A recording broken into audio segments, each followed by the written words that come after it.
고난과 회복 첫 번째 시간으로 기억하기라고 하는 제목으로 말씀드리겠습니다. 2년여 기간 동안 코로나19로 인해서 우리는 힘든 시간을 보냈습니다. 바이러스로 인해서 사랑하는 사람을 또한 가족을 잃고 아픔을 겪는 사람들이 있습니다. 소상공인들의 경우에도 많은 경제적인 손실로 힘들어 했습니다. 성도인 우리들도 자유롭게 예배하지 못하는 안타까움이 우리 가운데 있었습니다.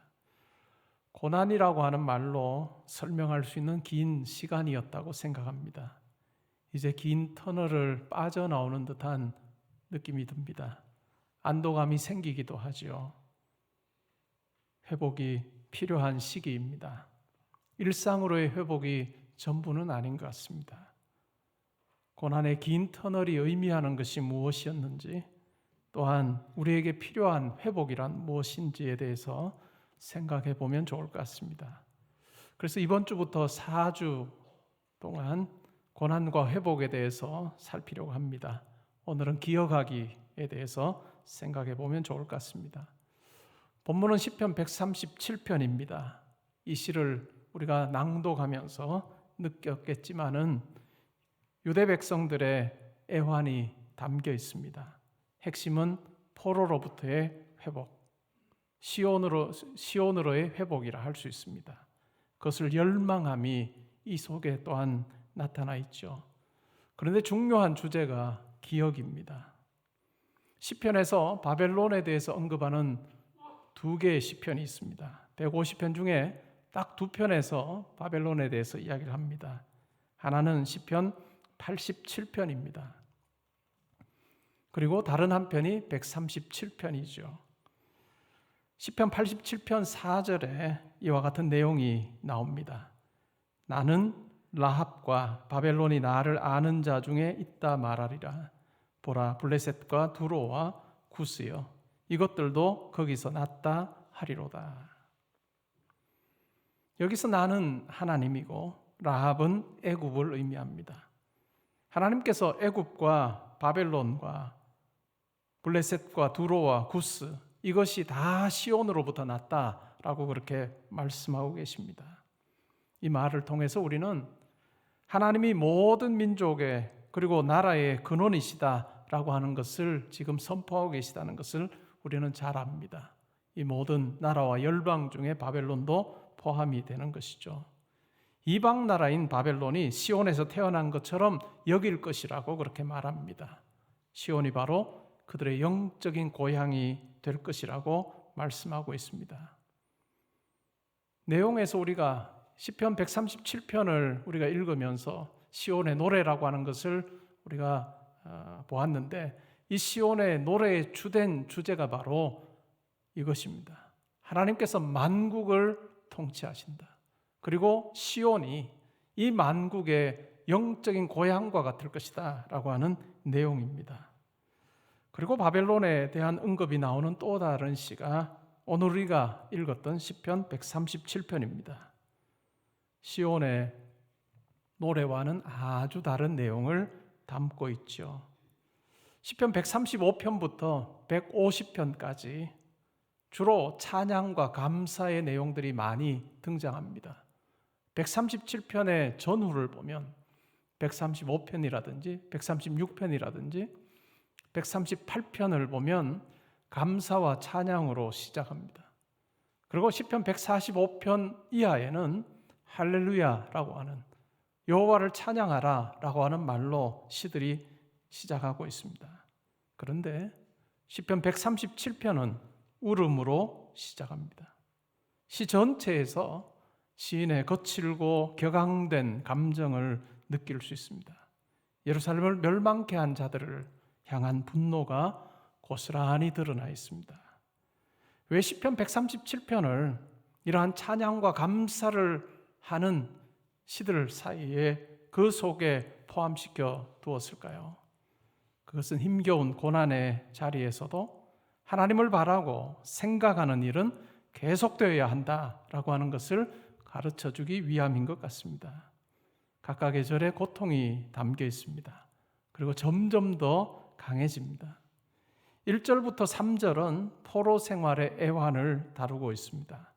기억하고 우는 것으로 시작하죠. 무엇을 기억할까요? 시온을 기억합니다. 그리고 울고 있습니다. 시온은 예루살렘을 의미합니다. 하나님이 계셔서 다스리시는 곳이죠. 그런데 시인에게 시온은 그의 생각 속에 존재하는 곳이 되어버렸습니다. 현재 그가 있는 곳은 바벨론 강가입니다. 강변은 일상의 삶으로부터 분리된 공간으로 생각할 수 있습니다. 시인은 바벨론의 어느 지역에 살고 있었겠죠. 일상의 삶에서 떠나 강가로 가서 시온에 대한 그리움에 슬퍼하고 또한 안타까워하고 있습니다. 우리도 때로는 일상에서 벗어나 강으로 또 바다로 갈 때가 있습니다. 그리고 그 강변에서 해안가에서 내 삶이 어떠했는가, 잘 살고 있는가 하는 그와 같은 물음을 던질 때가 많습니다. 시인에게 이 강변이라고 하는 곳은 시온을 떠올리게 하는 공간이고 또한 그리움에 사무치게 하는 곳이었습니다. 도무지 그런 현실에 노인 자신이 이해되지 않는 같은 모습이죠. 가고 싶어도 갈 수 없는 시온을 기억하면서 울고 있습니다. 하나님을 예배하는 데 사용했던 악기를 강가 버드나무에 걸어두었습니다. 언젠가 그 악기를 가지고 찬양하는 날이 오리라고 하는 소망이 담겨 있습니다. 그는 그 악기를 부셔서 강물에 던지지 않았습니다. 다시 언젠가 하나님을 찬양할 날이 올지 안 올지 확실하진 않지만 그러나 오리라 확신하면서 소망하면서 그는 그 악기를 버드나무에 걸어둔 것입니다. 고난 중에도 소망을 우리가 발견하는 대목이죠. 그런데 포로로 잡아갔던 그들, 예루살렘을 완전히 짓밟아 버렸던 그들이 유대인들에게 그 악기로 노래를 하나 불러달라고 그렇게 요청을 합니다. 자기들이 즐기기 위해서지요. 신청곡은 뭘까요? 시온의 노래입니다. 시편 87편에서 우리가 확인했듯이 시온이 이방 여러 나라들의 영적인 고향이고 하나님이 만국을 다스리신다라고 하는 그 노래를 불러달라고 이야기를 하고 있습니다. 그런데 이 노래를 부르는 사람들은 현재 포로로 잡혀와 있습니다. 도무지 그 노래를 부를 수 없는 상황에 처해 있죠. 바벨론 사람들은 그들의 신 마르둑이 이스라엘의 신 여호와를 이겼다라고 그렇게 생각을 했습니다. 그러면서 그들이 사로잡아갔던 유대인들에게 그 시온의 노래 한번 불러봐. 열방의 왕이시라고 하는 그 여호와를 찬양해봐 라고 그렇게 조롱하고 있습니다. 속이 터질 지경이겠죠. 울분이 일어납니다. 어쩌다 이 지경까지 이르렀나 하는 반성과 회개도 있었을 것입니다.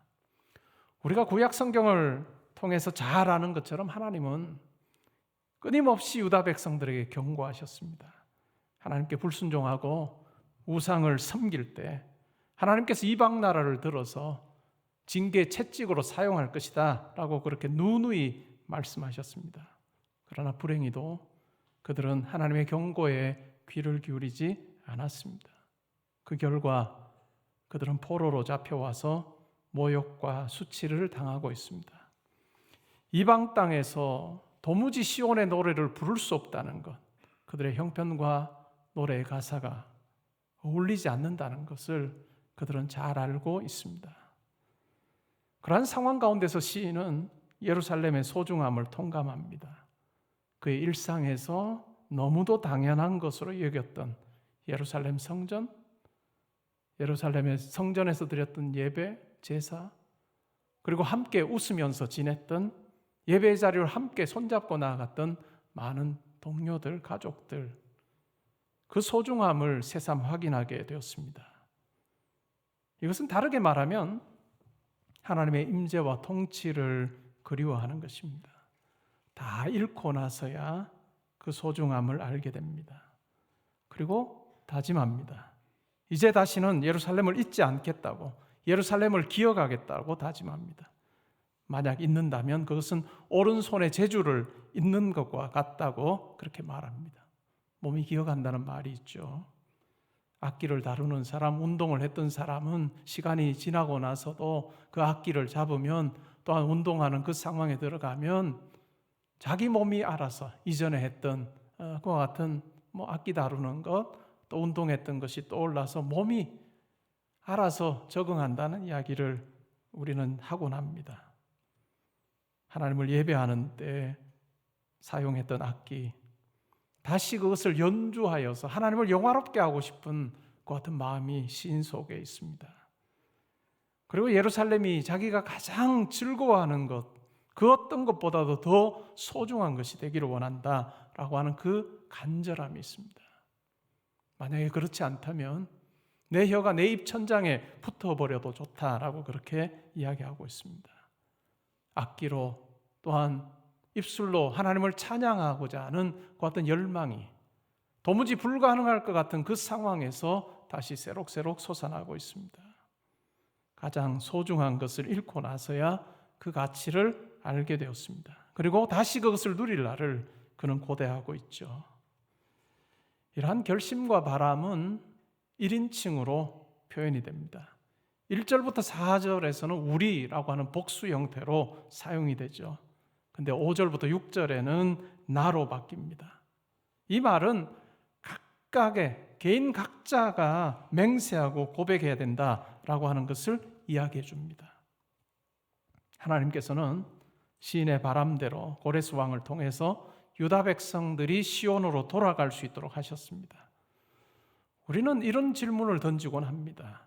포로로 잡혀간 유다 백성들이 다시 예루살렘으로 돌아왔는데 그렇게 그들로 하여금 다시 돌아오게 하실 것이라면 왜 포로로 잡혀가게 하셨을까? 현상만 놓고 보면 잡혀갔다가 예루살렘으로 다시 돌아왔기 때문에 같지 않느냐라고 하는 생각을 할 수도 있습니다. 예루살렘에서 사는 것은 같기 때문이죠. 그러나 전후에는 엄청난 차이가 있습니다. 당연하고 언제든지 누릴 수 있다고 생각했던 그것이 당연하지 않다는 것을 알게 되었습니다. 당연하다고 생각할 때 순종도 사라지고 그 가치도 사라지게 됩니다. 예루살렘에 살았던 유대인들이 포로로 잡혀가기 전에 하나님께 순종하지 않았던 이유이기도 하죠. 그러나 그것을 빼앗긴 후에는 그것의 소중함을 그들은 알게 되었습니다. 하나님을 예배함이 얼마나 큰 가치인지, 얼마나 큰 기쁨인지 그들은 확인하게 됐습니다. 그래서 하나님은 이 가치를 알게 하시기 위해서 유다 백성들에게 고난을 주신 것입니다. 성도의 삶에도 이와 유사한 일들이 일어납니다. 하나님은 고난을 우리에게 주십니다. 일 중심으로만 생각하면 도무지 이해가 되지 않습니다. 그러나 하나님과의 관계를 놓고 생각하면 이해될 때가 많습니다. 고난이 주어질 때 성도는 하나님께 매달립니다. 간구합니다. 그리고 하나님을 만나지요. 고난이라고 하는 이 그릇은 하나님의 임재를 경험하게 하는 큰 그릇입니다. 근데 우리가 생각을 해보면 성공은 고난보다는 하나님의 임재를 경험하는 데는 작은 그릇 같습니다. 누가 하나님을 더 많이 알까요? 고난을 많이 당한 성도입니다. 그렇다고 고난이 하나님을 만나게 하는 절대적인 길이라고 말할 수는 없습니다. 고난을 일 중심으로 생각하면 아무런 유익이 없습니다. 오히려 더 절망하게 하고 낙심하게 하여 인생을 망가뜨리기도 하죠. 그러나 고난의 자리에서 본질적인 물음, 즉 하나님에 대해서 생각하고 인생의 의미를 되짚어 볼 때 그 고난은 엄청난 복이 되기도 합니다. 하나님 앞에서 우리로 회복해 하는 놀라운 능력이 바로 고난 속에 감추어져 있습니다. 시인에게 이런 놀라운 일이 벌어진 것이죠.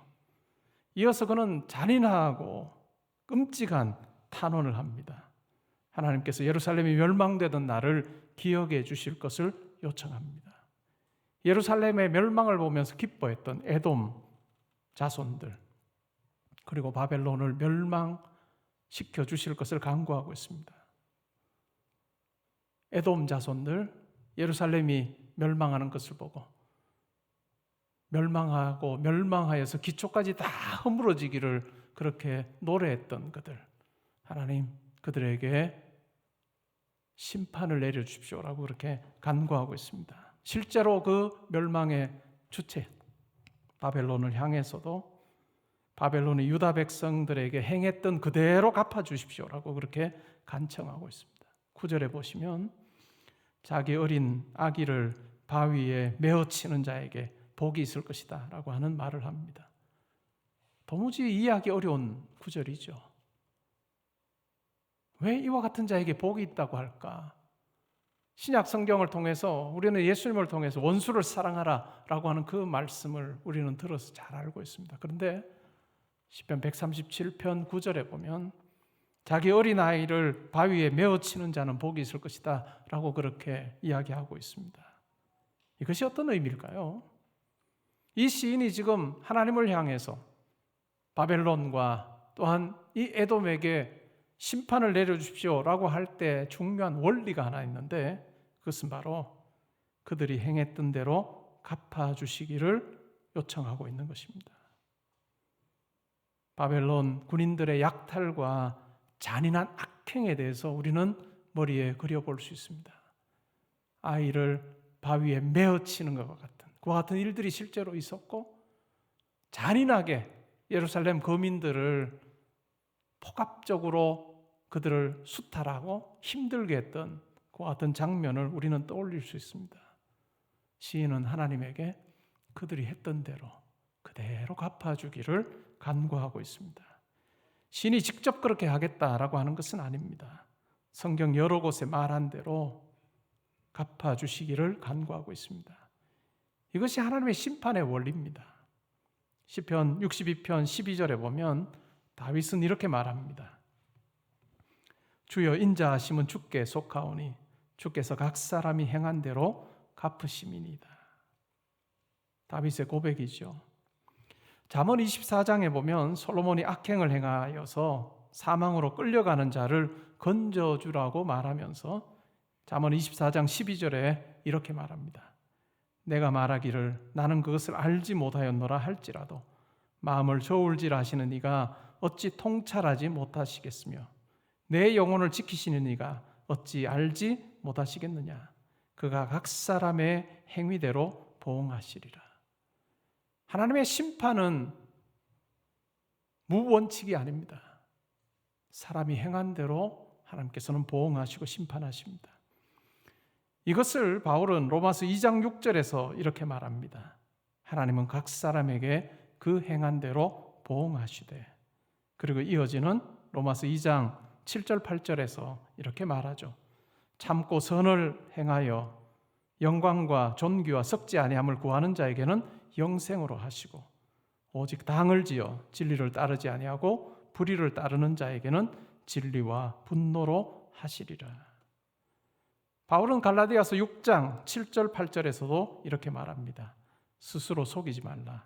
하나님은 업신여김을 받지 아니하시나니 사람이 무엇으로 심든지 그대로 거두리라. 자기 육체를 위하여 심는 자는 육체로부터 썩어질 것을 거두고 성령을 위하여 심는 자는 성령으로부터 영생을 거두리라 라고 이야기합니다. 사람이 행한 대로 갚으신다라고 하는 것은 신약과 구약에서 공통적으로 흐르고 있는 심판의 중요한 원리입니다. 근데 과연 행한 대로 보응하신 하나님 앞에서 의롭다함을 얻을 육체가 있을까요? 의롭다함을 입을 육체는 하나도 없습니다. 오직 예수 그리스도를 통해서 우리가 이 하나님의 심판으로부터 자유롭게 되는 것입니다. 그래서 이 하나님의 심판 원리 앞에서 우리가 하나님을 의지하고 하나님을 믿어야 되는 이유가 바로 분명하게 드러나 있습니다. 우리가 예수를 그리스도로 고백하고 믿는 자로 살아갈 때, 그러면 이와 같은 하나님의 심판의 원리는 사라지는 걸까요? 그렇지 않습니다. 하나님의 심판의 원리는 여전히 살아서 역사하고 있습니다. 때로는 우리가 오해하는 부분이 그냥 내가 예수를 믿습니다라고 적당히 이야기하고 세상적인 방법을 따라서 원리를 따라서 가치를 따라서 살아도 하나님께서는 내 삶에 아무 일도 행하지 않을 것이다라고 하는 생각, 오직 예수를 믿는다라고 하는 말만 있으면 되는 안전장치를 내가 가지면 된다라고 그렇게 오해하기도 합니다. 그러나 그렇지 않습니다. 하나님께서는 그와 같은 마음을 즐거워하지 않으시는 거죠. 그 마음을 아시고 하나님께서는 반응하십니다. 적당히 예수 믿고 내 마음대로 살면 되지. 아니, 이 말 속에는 항상 예수는 뒷전이고 믿음은 뒷전이 되는, 마치 포로로 잡혀가기 전에 유대인들의 그 모습과도 흡사한 것 같습니다. 유대인들은 하나님을 완전히 버린 적은 없습니다. 하나님을 향해서 계속해서 제사를 드렸고 또 하나님께 기도했습니다. 그것과 더불어서 그들은 이방신을 섬기고 세상에 그들에게 유익을 줄 수 있는 다른 신들 앞에 절하는 그와 같은 일을 함께 했습니다. 하나님께서는 그것을 기뻐하지 않으셨다는 거죠.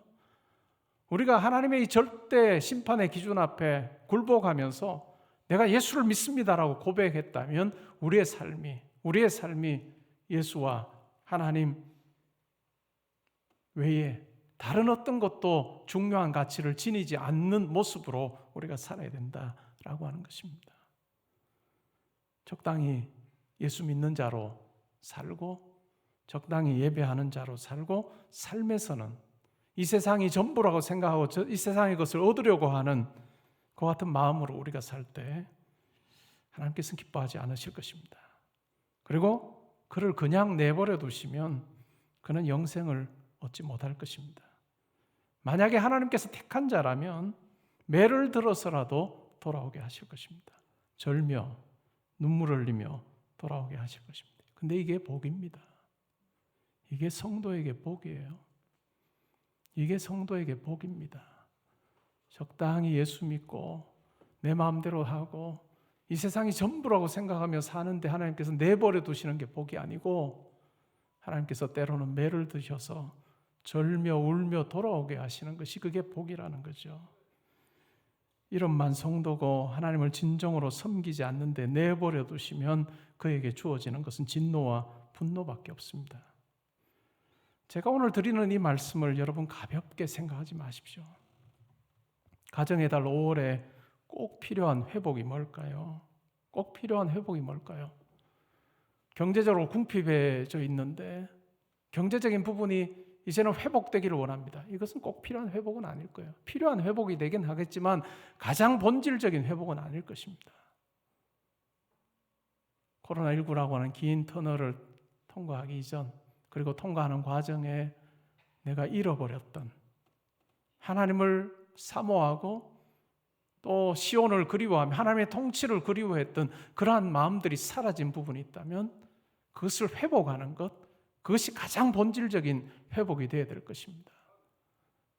내가 정말 하나님을 섬기고 하나님을 예배하고 하나님 중심적인 삶을 내가 살려고 했는데 이제는 그렇지 않은 내 모습을 발견하고 있다면 여러분 그것이 넋두리로 끝나지 말고 그것이 회복되어야 되는 것, 그것이 바로 가장 본질적인 부분일 것입니다. 옛날이여가 아니고 정말 하나님을 믿는 자답게 내가 마지막 호흡하는 그 순간까지 하나님을 섬기고 하나님을 기억하고 하나님의 그 가치를 나에게 가장 소중한 것으로 여기며 내가 살겠노라고 하는 다짐과 회복이 우리 가운데 일어나야 될 것입니다. 이것이 가정의 달에 우리 가운데 가장 먼저 우선적으로 주어져야 되는 회복이라 할 수 있습니다. 여러분 자녀들은 어떠신가요? 내 자녀가 어릴 적에는 교회 다녔어요. 그러나 지금은 다니지 않아요. 언젠가는 돌아오겠죠. 여러분들이 하나님이신가요? 언젠간 돌아온다는 거 어떻게 알아요? 우리가 하나님이 될 수는 없습니다. 아직 기회가 있을 때 그들이 신앙의 자리로 돌아오도록 해야 할 것입니다. 그들이 세상에서 어려움 없이 산다고요? 하는 일 잘 된다고요? 세상에서는 문제 없을 것입니다. 아니 근데 문제가 없다면 더 큰 문제일 것입니다. 왜냐하면 나중에 심판대 앞에 설 때는 다른 기회가 없기 때문입니다. 하나님께서 매를 드셔서라도 돌아오게 해달라고 기도하십시오. 여러분 정말 자녀를 진정으로 생각하고 정말 하나님 나라 영생이 있다는 것을 믿는다면 여러분 기도를 바꾸셔야 될 겁니다. 하나님 내 자녀가 잘 되게 해주십시오. 사업 잘 되게 해주시고 건강하게 해주시고 승진하게 해주시고 많은 복을 누리게 해주십시오라고 그 기도만 하고 있다면, 가장 본질적인 기도는 여러분 하지 않는다면 여러분 영생을 믿지 않는 자일지도 모릅니다. 하나님 나라의 그 영원한 가치를 여러분의 것으로 삼지 않는 사람일 수도 있다는 것입니다. 우리가 죽은 후에는 더 이상의 기회가 없습니다. 목사님, 그래도 저는 현세적이지 않아요. 천국이 있다는 걸 믿어요. 그렇다면 그것을 입증하십시오. 아직 부모로서 힘이 있을 때 자녀에게 바른 가르침을 전해야 할 것입니다. 어느 누구에게도 맡길 일이 아닌 것이죠.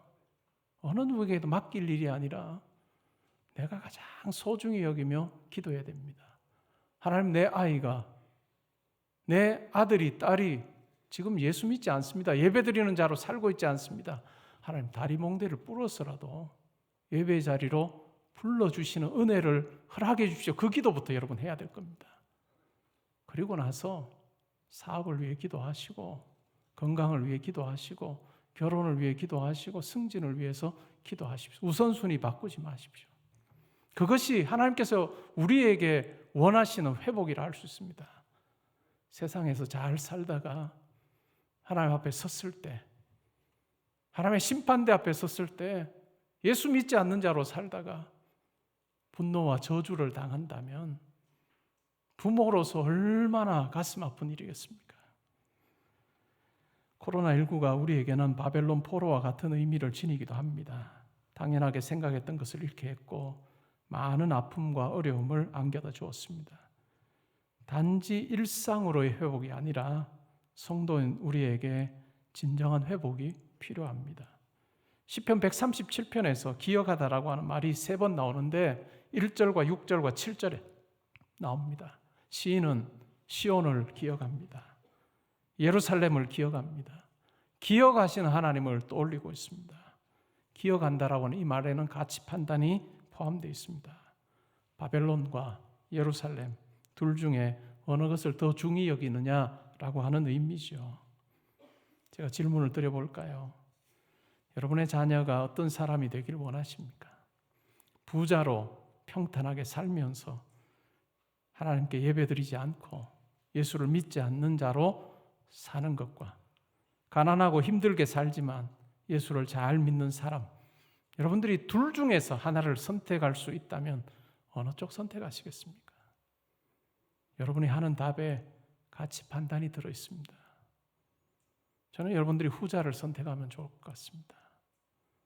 가난하고 힘들어도 하나님께 예배하는 자로, 예수 잘 믿는 자로 사는 것, 그것이 우리가 자녀들에게 소망해야 되는 것이고 또한 바라야 되는 것입니다. 그리고 우리가 기도함으로 그들이 이 세상에서도 많은 것을 누릴 수 있다면 그것 또한 복이겠죠. 그러나 우선순위로 우리는 바꿔서는 안 될 것입니다. 부모로 사는 우리는 오늘이 가장 힘이 있는 날입니다. 그렇지 않나요? 오늘이 가장 힘이 있는 날입니다. 여러분, 나이가 들면 들수록요, 자녀들에게 도움을 요청해야 되는 일들이 있기 때문에 병원 갈 때도 자녀들이 때로는 손잡고 데려다 줘야 되는 상황들이 이제 생기잖아요. 그들에게 뭔 이야기를 하겠어요? 내가 도움받는 처지에 뭔 이야기를 하겠어요? 오늘이 가장 젊어요. 오늘이 인생에서 가장 젊어요. 그 말은 곧 오늘 내가 그 이야기를 하지 않으면 할 수 있는 기회가 점점 더 줄어든다는 걸 우리는 기억할 필요가 있습니다. 왜 우리가 이 선택을 할 수 있을까요? 예수 잘 믿는 것이 가장 귀하다. 그런 사람으로 살기를 원한다라고 하는 이것이 왜 가장 귀할까요? 이 가치야말로 영원한 효력을 지니기 때문에 그렇습니다. 주 4세기, 5세기 신학자였던 어거스틴은 하나님의 도성이라고 하는 책에서 이렇게 말합니다. 두 도성이 있다. 하나는 세상의 도성이고 하나는 천상의 도성이다. 이 세상의 도성은 자기 애라고 하는 것을 추구하는 사람으로 똘똘 뭉쳐있다. 심지어는 하나님을 경멸하기도 한다. 그러나 하나님의 도성에는 하나님을 사랑하는 자들로 가득 차 있다. 그리고 자기를 사랑하는 걸 경멸하는 자들이다 라고 하는 이야기를 합니다. 세상을 사랑하는 자는 하나님께 속할 수 없습니다. 우리가 신앙생활을 한다는 것이, 하나님께 기도한다는 것이 내가 이 세상에서 얻기를 원하는 것, 내 자녀들이 얻기를 원하는 것을 얻는 도구로 우리가 사용해서는 안 될 것입니다. 내 온 영혼을 다 바꿔놓으시고 새롭게 아주 회복시키신 그 하나님께 찬양하고 경배하는 것이 되어야 될 것이고, 내가 하나님을 더욱더 깊이 알아가기를 원합니다. 그래서 하나님을 섬기는 것이 더 깊어지고 넓어지기를 원합니다 라고 하는 것이 우리의 소원이 되어야 될 것입니다.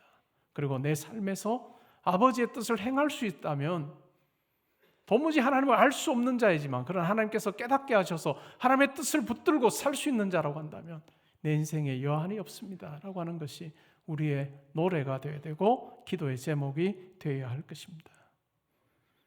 바울은 빌립보서 3장 20절에서 이렇게 말합니다. 우리의 시민권은 하늘에 있다.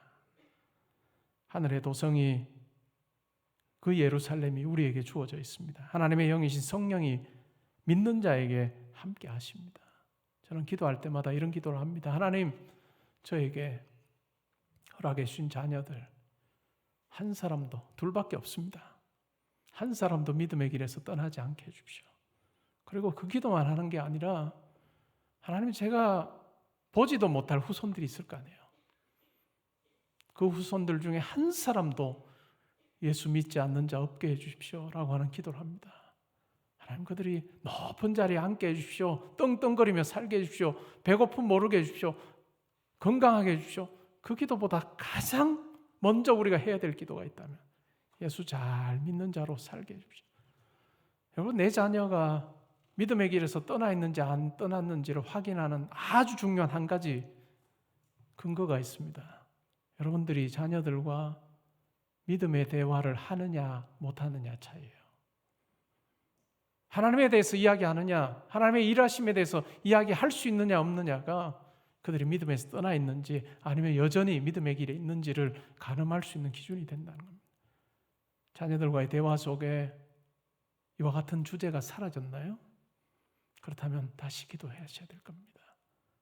하는 일 잘 되냐? 어떻게 할까? 내가 기도해 주면, 이것이 대화가 아니고 정말 하나님께서 너의 삶을 붙들고 계시고 하나님께서 너를 구원하셨다라고 하는 이 본질적인 부분을 여러분 이야기할 수 있으면 좋겠어요. 우리가 마지막 호흡하는 그 순간까지 이야기를 해야 될 겁니다. 사라졌던 가정이 있다면 다시 회복되는 역사가 있어야 될 겁니다.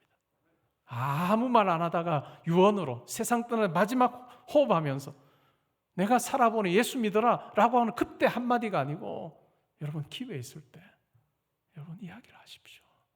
그것이 믿음의 가정을 세우고 믿음의 가문을 세우는 비결이 될 것입니다. 사랑하는 성도 여러분, 우리 모두 기쁨으로 시온의 노래, 어린 양의 구원의 노래를 부릅시다. 세상을 향한 마음 내려놓고 하나님을 기억하며 그분의 은혜에 사로잡힌 삶 사는 여러분 되시기를 주님의 이름으로 축복합니다.